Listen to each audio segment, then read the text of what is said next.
शांति 30 जून 2022 की साकार मुरली है।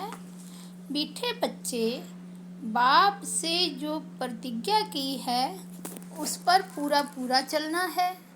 धरत पर ये धर्म न छोड़िए, यही है सबसे ऊंची मंजिल। प्रतिज्ञा को भूल उल्टा कर्म किया तो रजिस्टर खराब हो जाएगा। आज का प्रश्न है, यात्रा पर हम तीखे जा रहे हैं, उसकी परख अथवा निशानी क्या होगी? उत्तर है, अगर यात्रा पर तीखे जा रहे होंगे तो बुद्धि में सुदर्शन चक्र फिरता रहेगा। सदा बाप और वर्षे के सिवाय और कुछ भी याद नहीं होगा। यथार्थ याद माना ही यहाँ का कुछ भी दिखाई ना दे।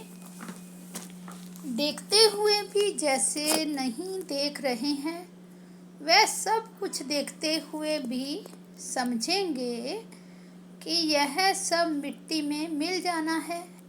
यह महल आदि खलास हो जाना है। यह कुछ भी हमारी राजधानी में नहीं था, न फिर होगा। गीत बजा है मांझी मेरी किस्मत की। ओम शांति। यह गीत की लाइन वास्तव में रॉन्ग है। बाप कहते हैं, बच्चे, मैं आया हूँ तुम्हें ले जाने के लिए। कहाँ ले जाएंगे? मुक्ति और जीवन मुक्ति धाम। जितना ऊंच पद चाहें उतना ले लो, ऐसे नहीं वह जहाँ चाहे। चाहते तो सभी हैं कि पुरुषार्थ करें, परंतु ड्रामा अनुसार सभी पुरुषार्थी एक जैसे तो नहीं बनेंगे।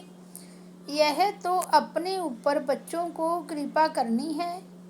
ज्ञान सागर तो ज्ञान और योग सिखलाने आए हैं, यह है उनकी कृपा। टीचर पढ़ाते हैं, योगी योग सिखलाते हैं, बाकी कम जास्ती सीखना तो उनके ऊपर है। तुम जानते हो कि हम सभी सत्य के संग में बैठे हैं, ना कि झूठ के संग में। सत्य का संग एक ही है, क्योंकि सत्य है ही एक। सतयुग की भी स्थापना वही करते हैं और सतयुग में ले जाने के लिए पुरुषार्थ भी कराते हैं। सच का एक श्लोक भी है कि सच बोलना, सच चलना, तब ही सचखंड में सच चल सकेंगे। सिख लोग कहते भी हैं, सत्य श्री अकाल। एक ही वो सत्य बाप सबसे श्रेष्ठ है, अकाल मूर्त है। उनको कभी काल खाता नहीं। मनुष्यों को तो घड़ी घड़ी काल खाता है। तो तुम बच्चे सच्चे सत्संग में बैठे हो। भारत जो अभी झूठ खंड है, उनको सचखंड बनाने वाला एक ही बाप है। देवी देवताएं सभी बच्चे हैं। यहाँ से देवताएं पुण्य आत्मा पने का वर्षा ले जाते हैं। यहाँ तो झूठ ही झूठ है। गवर्नमेंट जो कसम उठवाती है वह भी झूठ। कहते हैं कि हम भगवान की कसम उठाकर सच कहते हैं, परंतु यह कहने से मनुष्यों को डर नहीं रहता। इससे तो कहें कि हम अपने बच्चों की कसम उठाते हैं तो हिचकेंगे, दुख होगा, क्योंकि समझते हैं ईश्वर हमको बच्चे देते हैं। तो ईश्वर के नाम पर हम बच्चों का कसम उठावें, पता नहीं मर जाए तो इसमें हिचकेंगे। स्त्री पति का कसम कभी नहीं उठाएगी। पुरुष स्त्री का कसम जल्दी उठा लेंगे।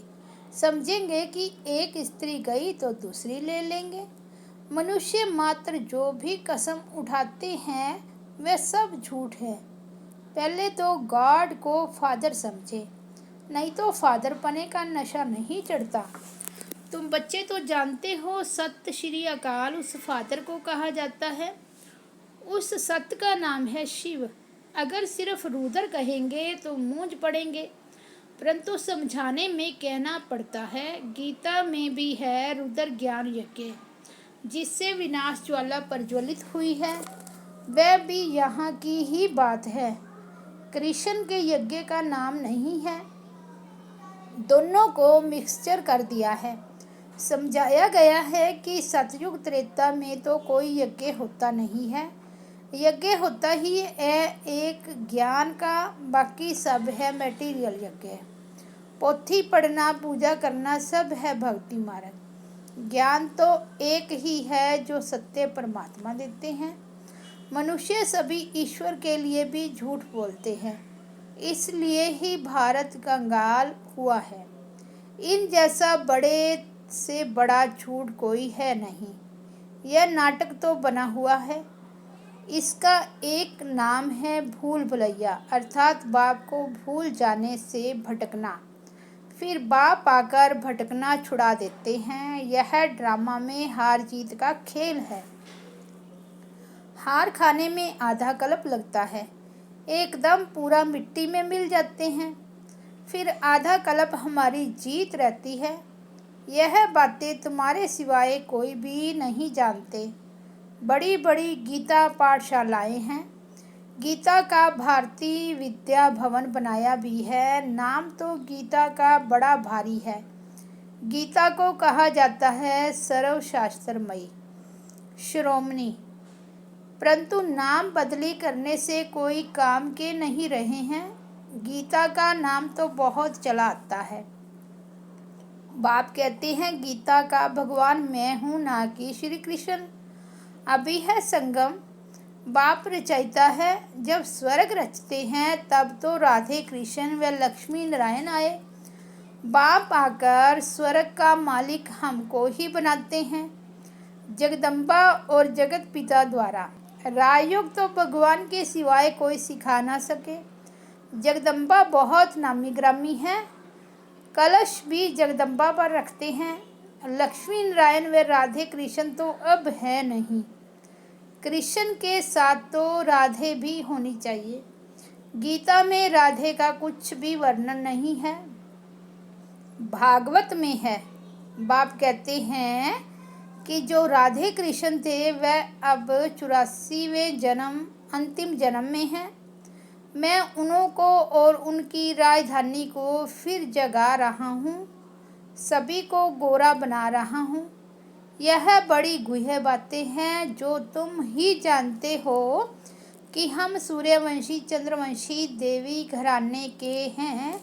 हमने 84 जन्म भोगे, अब फिर से हम सतयुग में जाएंगे। गिनती तो सतयुग से लेकर करेंगे ना। 84 जन्मों का चक्र भी मशहूर है। तुम वर्षे को घड़ी घड़ी याद करते हो ना, अब 84 के चक्र को याद करो। इस चक्कर को याद करना माना सारे वर्ल्ड की हिस्ट्री ज्योग्राफी को याद करना। जितना सुदर्शन चक्कर फिरता रहेगा उतना समझो यह यात्रा पर तीखा जा रहा है।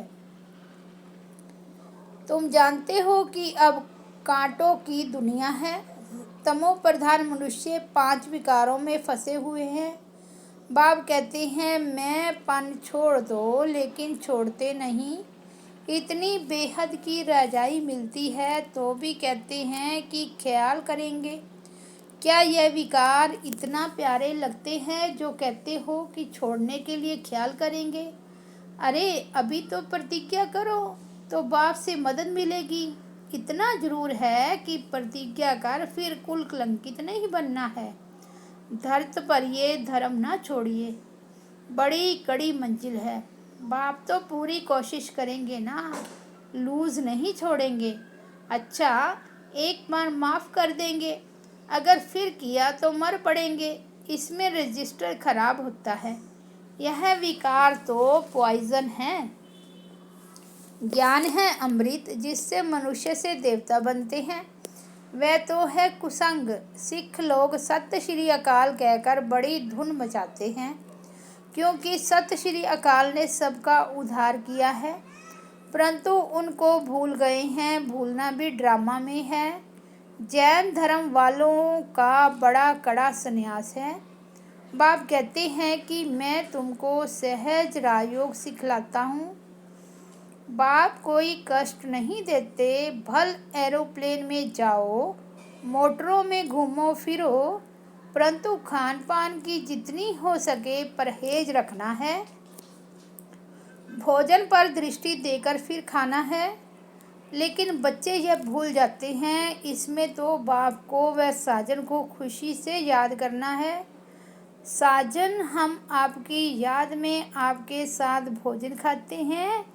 आपको अपना शरीर तो है नहीं, हम आपको याद कर खाएंगे और आप भाषण लेते रहना। ऐसे याद करते करते आदत पड़ जाएगी और खुशी का पारा चढ़ता रहेगा। ज्ञान की धारणा भी होती जाएगी।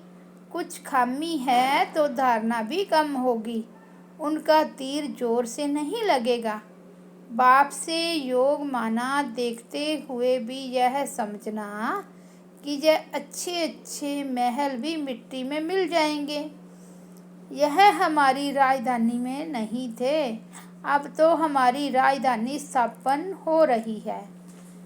उसमें यह कुछ नहीं होगा, नई दुनिया होगी। यह पुराने झाड़ आदि कुछ भी नहीं होंगे। वहाँ सब फर्स्ट क्लास चीज़ें होंगी। इतने जानवर आदि सब खलास हो जाएंगे। यहाँ बीमारियाँ आदि भी कुछ नहीं होगी, यह सब बाद में निकलती है। सतयुग माना ही स्वर्ग, यहाँ तो हर चीज़ दुख देने वाली है। इस समय सबकी आसरी मत है। गवर्नमेंट भी चाहती है कि ऐसी एजुकेशन हो जिसमें बच्चे चंचल ना हो। अभी तो बहुत चंचलता हो गई है। पिकेटिंग करना, धरना देना, भूख हड़ताल आदि यह सब हो रहा है ना। यह सब किसने सिखाया? खुद का सिखाया हुआ ही खुद के सामने आता है। बाप कहते हैं, बच्चे शांति में रहो। झांझ आदि बजाना, रड़ियाँ मारना, यह सब है भक्ति की निशानियाँ। तुम साधना तो जन्म जन्मांतर से करते आए हो। साधना नाम चलाता है, परंतु सदगति तो किसी की होती नहीं। तुम्हारे पास चित्र आदि भल लिटरेचर भी न हो तो भी तुम मंदिरों में जाकर समझा सकते हो कि यह लक्ष्मी नारायण पहले स्वर्ग के मालिक थे ना। उन्हों को जरूर स्वर्ग के रचयिता से वर्षा मिला होगा। स्वर्ग का रचयिता तो है परम पिता परमात्मा, जो ही समझाते हैं। मंदिर बनाने वाले यह नहीं जानते। तुम बच्चे समझाएंगे तो उन्हों को परम पिता परमात्मा का वर्षा मिला है। जरूर कलयुग के अंत में ही मिला होगा ना। गीता में राजयोग की बात है। जरूर संगम पर ही राजयोग सीखे होंगे और सीखे होंगे परम पिता परमात्मा से, ना कि श्री कृष्ण रचना से। रचयिता तो एक ही बाप है, जिसको ही हेवनली गॉड फादर कहते हैं। जो अच्छे विशाल बुद्धि हैं वे अच्छी रीति समझते भी हैं और धारणा भी करते हैं। छोटी छोटी बच्चियां बड़े आदमी से बैठ बात करें, चित्रों पर समझाएं। इन्हों को रचने वाला कौन? भल कॉमन चित्र भी हो वह ना भी हो, बच्चियां तोतली भाषा में समझा सकती है। छोटी बच्चियां अगर होशियार हो जाए तो कहेंगे कि बलिहारी इस एक बाप की है जिसने इनको ऐसा होशियार बनाया है। बच्ची कहेगी कि मैं जानती हूँ, तुम तो तब तो सुनाती हूँ। बेहद का बाप अब राजयोग सिखला रहे हैं। बाप कहते हैं अपने को आत्मा समझो, कोई भी देहधारी को गुरु मत समझो। एक सतगुरु तारे, बाकी सब डिबोने वाले हैं। ऐसे टिकलू टिकलू करे तो नाम बाला हो जाए। कन्याओं द्वारा ही ज्ञान बाण मारे, यह दिखाया है ना। ऐसे भी नहीं कि सभी समझ जाएंगे। जो अपने धर्म के होंगे वे जल्दी समझ जाएंगे। वानप्रस्थ वालों को वह जो मंदिर बनाते हैं उनको जाकर समझाना उठाना चाहिए। हम आपको शिव बाबा की बायोग्राफी बताते हैं। सेकंड नंबर है ब्रह्मा विष्णु शंकर। हम आपको वर्ल्ड की हिस्ट्री ज्योग्राफी बताते हैं कि मनुष्य 84 जन्म कैसे लेते हैं। यह 84 का चक्र है। ब्रह्मा सरस्वती सभी की कहानी बैठ बताएं। यह तुम बच्चों के सिवाय कोई समझा न सके। आओ तो तुमको बताएं कि लक्ष्मी नारायण ने राज्य कैसे पाया और फिर कैसे गवाया। अच्छा, यह भी नहीं समझते हो तो सिर्फ मन बना भव हो जाओ। ऐसे ऐसे बच्चों को जाकर सर्विस करनी चाहिए। अच्छा, मीठे मीठे सिकिलदे बच्चों प्रति माता पिता बाप दादा का याद प्यार और गुड मॉर्निंग। रूहानी बाप की रूहानी बच्चों को नमस्ते। हम रूहानी बच्चों की रूहानी बाप दादा को याद प्यार गुड मॉर्निंग और नमस्ते। धारणा के लिए मुख्य सार है। फर्स्ट पॉइंट है, अंदर में कोई भी खामी हो तो उसे चेक कर निकाल देना है। बाप से प्रतिज्ञा की है, उस पर अटल रहना है। भोजन बहुत शुद्धि से दृष्टि देकर स्वीकार करना है। बाप अथवा साजन की याद में खुशी खुशी भोजन खाना है। वरदान है, सर्व खजानों के अधिकारी बन, स्वयं को भरपूर अनुभव करने वाले मास्टर दाता भव। कहा जाता है 1-2 हजार पाओ। विनाशी खजाना देने से कम होता है, अविनाशी खजाना देने से बढ़ता है। लेकिन दे वही सकता है जो स्वयं भरपूर है। तो मास्टर दाता अर्थात स्वयं भरपूर व संपन्न रहने वाले। उन्हें नशा रहता है कि बाप का खजाना मेरा खजाना है। जिनकी याद सच्ची है उन्हें सर्व प्राप्तियां स्वतः होती हैं। मांगने व फरियाद करने की दरकार नहीं। स्लोगन है, अपनी स्थिति अचल अडोल बनाओ, तब अंतिम विनाश की सीन देख सकेंगे। अच्छा, ओम शांति।